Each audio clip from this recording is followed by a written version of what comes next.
There is a particular kind of silence that exists only in rooms where dangerous men eat dinner. It is not the silence of emptiness. It is the silence of fullness, of rooms packed so densely with things unsaid, with arrangements and agreements and the invisible architecture of power, that sound itself seems to know better than to intrude. The candles at Trattoria del Mare burned low and slow every night, as if they too understood the assignment. The wine poured quietly. The waiters moved with the practiced, weightless precision of people who had learned, over years of service, that the best thing a man in their position could do was become functionally invisible the moment he set down the plate. Trattoria del Mare sat on a narrow, cobblestone street in the oldest quarter of Palermo, the kind of street where the buildings lean toward each other overhead as if sharing a secret, where laundry still hung between windows on lines that had been there since before the war, where cats moved through shadows with the ownership of creatures who knew they were the original landlords. From the outside, the restaurant looked like nothing. A wooden sign, hand-painted, faded at the edges. 2 potted lemon trees flanking a door that opened with a particular groan that the owner had been meaning to fix for 11 years and never would. Inside, it was all amber light and low ceilings and the smell of garlic and good wine and something slow cooking that had been slow cooking since morning. Table 13 was in the back corner, furthest from the door, pressed against the wall in the way that powerful men like their seating, back protected, sight lines clear, every entrance visible. It was always reserved on Tuesdays. It had been reserved on Tuesdays for 9 years. The standing reservation had no name attached to it in the book, because the owner, a barrel-shaped Sicilian named Rosario who had once personally watched Salvatore Conti resolve a dispute with 2 words and a look, understood that some names did not need to be written down to carry weight. On this particular Tuesday in October, Sal sat at table 13 with 2 men across from him. The men were brothers, shipping magnates from the port district, respectable on paper, complicated underneath it, which described most people in Sal's orbit with uncomfortable accuracy. They were talking. Or rather, they were the kind of talking that is really listening disguised as talking. They were presenting their case, making their calculations visible, watching his face for the particular micro-expressions that would tell them how the evening would end. Sal was not giving them those expressions. He never gave anyone those expressions. He sat with the easy, unhurried stillness of a man who has long since stopped being afraid of silence in a negotiation, who knows that the person who speaks first to fill a silence has already conceded something, and who has, over 19 years at the head of one of the most intact traditional crime families in Sicily, become so fluent in the language of power that he no longer needed to raise his voice or his hand to make any point that mattered. He was turning a wine glass in his fingers. Slowly. Clockwise. It was a habit. Enzo had pointed it out once, laughing, saying Sal did it when he was processing, when something was moving through the machinery of his mind and he needed his hands occupied so the rest of him could work. Sal had denied it, naturally. He still did it constantly. His eyes moved around the room the way they always did, not restlessly, not anxiously, but with the slow, comprehensive sweep of a man running a continuous security audit on his surroundings. He registered the couple near the window who had been arguing in lowered voices since before he arrived. He registered the waiter, Tommaso, who was favoring his left leg tonight in a way that suggested the old football injury was acting up in the autumn cold. He registered the table of 4 businessmen who were genuinely just businessmen, which he had confirmed within 30 seconds of their arrival. He registered the bar. At the bar, a young woman was having what was, by any reasonable measure, the worst night of her life. She had been there when he arrived, he had clocked her immediately, the way he clocked everyone, filed her under no threat, academic type, tourist adjacent, and moved on. She had a glass of white wine in front of her that she hadn't drunk much of, and a laptop bag over the back of her stool, and the particular posture of someone who has agreed to meet a person they are no longer sure they should have agreed to meet. Beside her sat a man. Medium height, forgettable face, the kind of person who has spent years cultivating forgettability because forgettability is professionally useful. Sal knew him, peripherally, a courier named Ciro who ran small errands for a faction in the east of the city, low-level, unremarkable, not worth the Conti family's attention under any normal circumstance. The circumstance was no longer normal.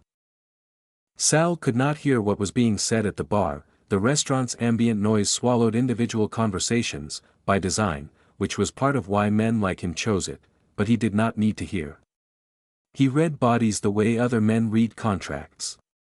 The young woman's left hand had closed around the edge of the bar. Her shoulders had pulled inward by approximately 3 centimeters. Her chin had dropped slightly, not in defeat, but in the specific calculation of someone reassessing a situation in real time, running through options with the speed and discipline of a trained mind. She was not panicking. She was thinking. And yet underneath the thinking, he could see it, the fear, the real animal fear, doing its work behind her eyes. Ciro was smiling. The smile of a man who believes he holds all the cards and is enjoying the belief. The young woman glanced around the room once, quickly, carefully, the way you look around when you don't want anyone to know you're looking, and her eyes moved across the restaurant and arrived, briefly, at table 13. At him. And something passed across her face, some rapid calculation he could almost watch happening, some decision being made in real time with the urgency of a woman who has identified her only option and is not sure it is a good one but is certain it is the only one she has. She picked up a cocktail napkin from the bar. She turned to say something to the bartender, borrowing a pen, it looked like, some casual pretense. The bartender handed one over without much thought. She wrote something. Quickly. Deliberately. And she raised the napkin in the direction of table 13 with the steady, deliberate movement of a woman who has committed to a choice and is not going to flinch in the execution of it. 2 words, in block letters large enough to be read at distance. Help me. Sal went very still. The stillness was not hesitation. It was the half-second of absolute calm that precedes complete action in a man who has spent his adult life making decisions in compressed time frames with no margin for error.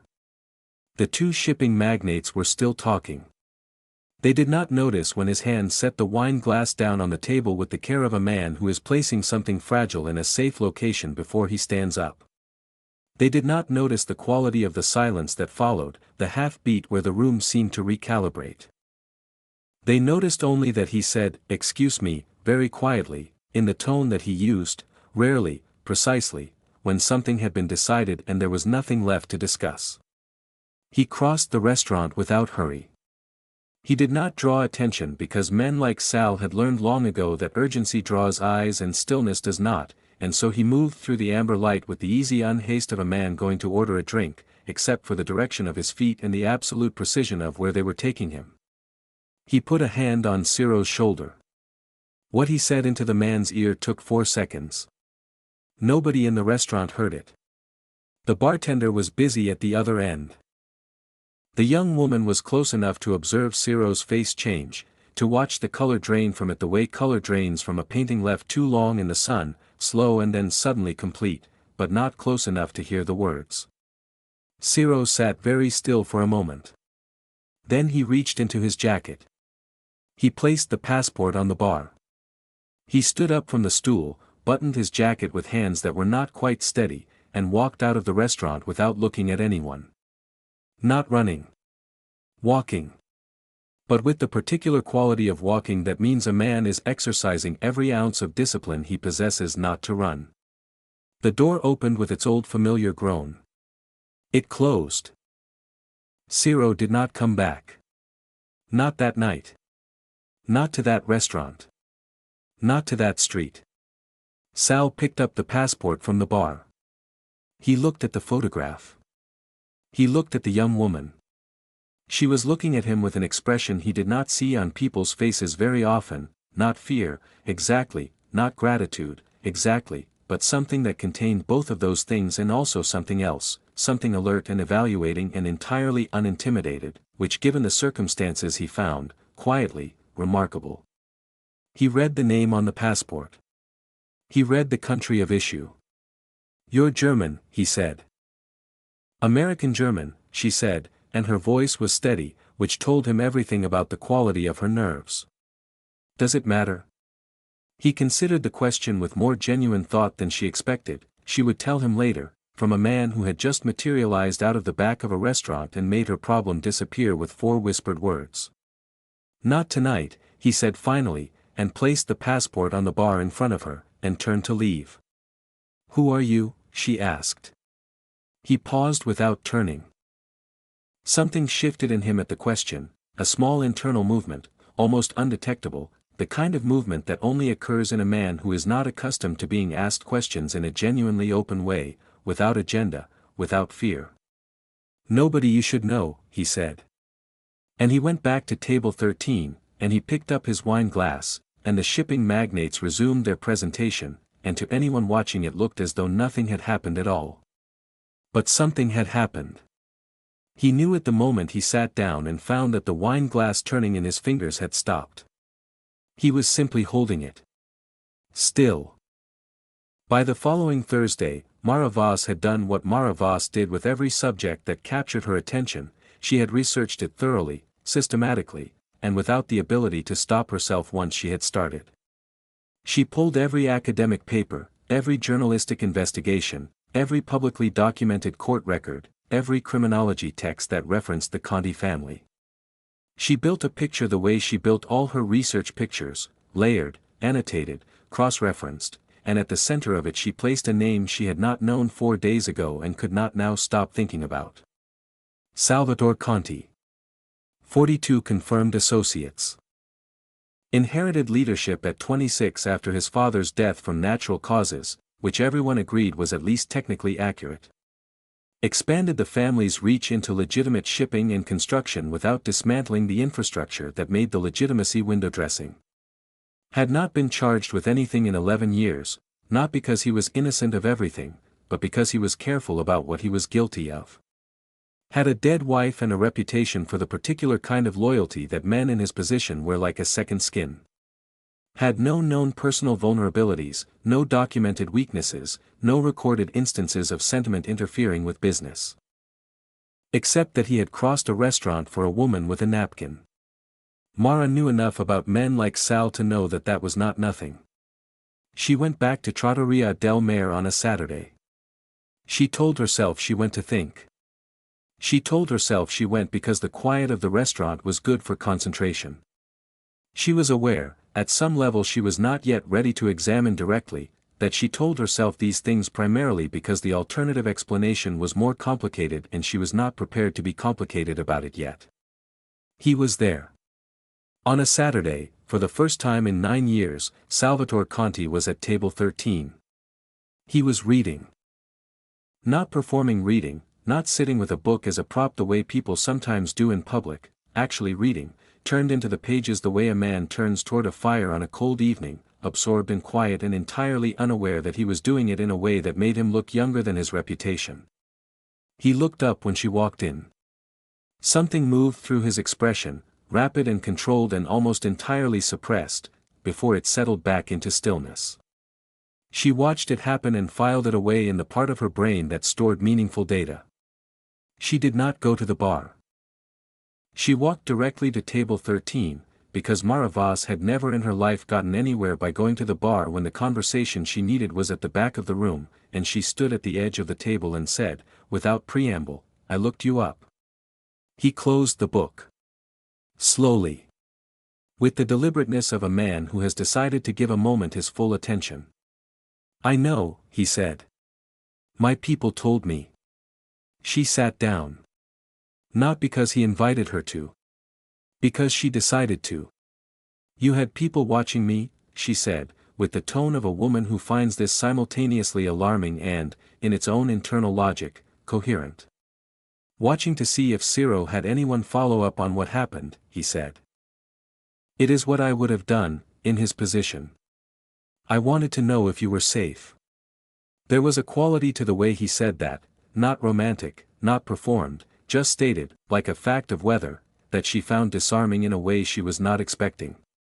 She had come prepared for intimidation or for charm, for the two modes that men with power tended to deploy on women who had knowledge of them. She had not come prepared for matter-of-fact concern. She adjusted accordingly. "You should leave Sicily," he said then, transitioning with the abruptness of a man changing lanes on a road he knows well. Your research can be conducted from other angles. My research requires proximity, she said. Proximity to people like me is not a selling point. I'm aware of the risks. He looked at her the way she imagined he looked at men across a table when he was deciding whether they understood what they were agreeing to. I don't think you are, he said. Not unkindly. Just flatly. Then tell me what I'm missing, she said. I mean that genuinely. Not as a research question. Just, tell me. He didn't answer immediately. He signaled Tommaso, the waiter who was still favoring his left leg, Mara noted, observant without knowing she was being observant, and ordered wine without asking what she wanted. But he ordered the unlisted bottle, the one that Rosario brought up from the cellar he didn't advertise, and when it arrived and she tasted it she understood that this was a form of hospitality that was different from presumption, that he had made an informed guess and committed to it the way he seemed to commit to everything, quietly, and completely. They talked for 2 hours. He asked about her work with the precision of a security debrief, and she answered with the complete honesty of a woman who had decided, approximately 45 seconds after sitting down, that dishonesty in this conversation would serve neither of them. She told him her dissertation examined the social architecture of traditional criminal organizations, the kinship structures, the loyalty mechanics, the way legacy and fear and genuine affection braided together to create systems that were simultaneously brutal and, in their own internal terms, deeply communal. She told him she had chosen Palermo specifically because the Conti family represented the most intact and least modernized example of a traditional organization currently functioning in Western Europe. She told him this the way you tell someone a fact, directly, without apology, watching his face. He said, "You're studying my family." She said, "I'm studying what your family represents structurally. You personally are not my subject." That distinction, he said slowly, is more careful than most people bother to make. I'm a careful person, she said. And he had looked at her, held the look for a beat longer than conversation required, and said the thing he had been thinking since the night she raised the napkin. You held a sign in a room full of Mafia. That is not the behavior of a careful person. It is the behavior of a brave one. The two are not the same thing. She had no answer for that. Which itself was an answer. She was not a woman who frequently ran out of answers. He paid the bill before she could reach for her bag. He was standing, coat in hand, when he paused and made the offer, 3 questions, officially off the record, if she came back on a Tuesday. She asked why. He thought about it with the same genuine deliberation he brought to everything, and he told her it was because she hadn't fainted. It was a strange thing to say. It was also, she understood, completely true. She came back on the following Tuesday. And the Tuesday after that. And the 4 Tuesdays that followed, during which the world outside Table 13 continued to spin and negotiate and threaten and be managed, and inside Table 13 something happened that Salvatore Conti had not planned for, had not left room for in any calculation, had not, if he was honest, and he was, in the late night hours of the estate when the house was dark and the portrait of Ginevra watched from the wall, been capable of preventing from the moment he read 2 words on a cocktail napkin. He had, without meaning to, begun looking forward to Tuesdays. On the 8th Tuesday, they stayed past closing. Rosario locked up around them without asking them to leave, dimming lights everywhere else and leaving theirs lit, because Rosario was a man who understood what was happening at Table 13 before either of the 2 people at it were willing to say so out loud. Mara told Sal about her mother, Nadia, Hamburg, Sunday phone calls, the particular species of maternal worry that is both exhausting and, in its deepest form, the most faithful expression of love that exists. She told him without sentimentality, with the clarity she brought to everything, and Sal listened the way he had started to listen to her, which was differently from how he listened to everyone else, not processing for intelligence, not assessing for risk, just receiving. She looked at Ginevra's portrait, finally. She had been not looking at it for weeks with the careful deliberateness of someone very aware of where they were choosing not to look. Your wife, she said. Ginevra, he said. The name sat in the air of the restaurant differently from his other words,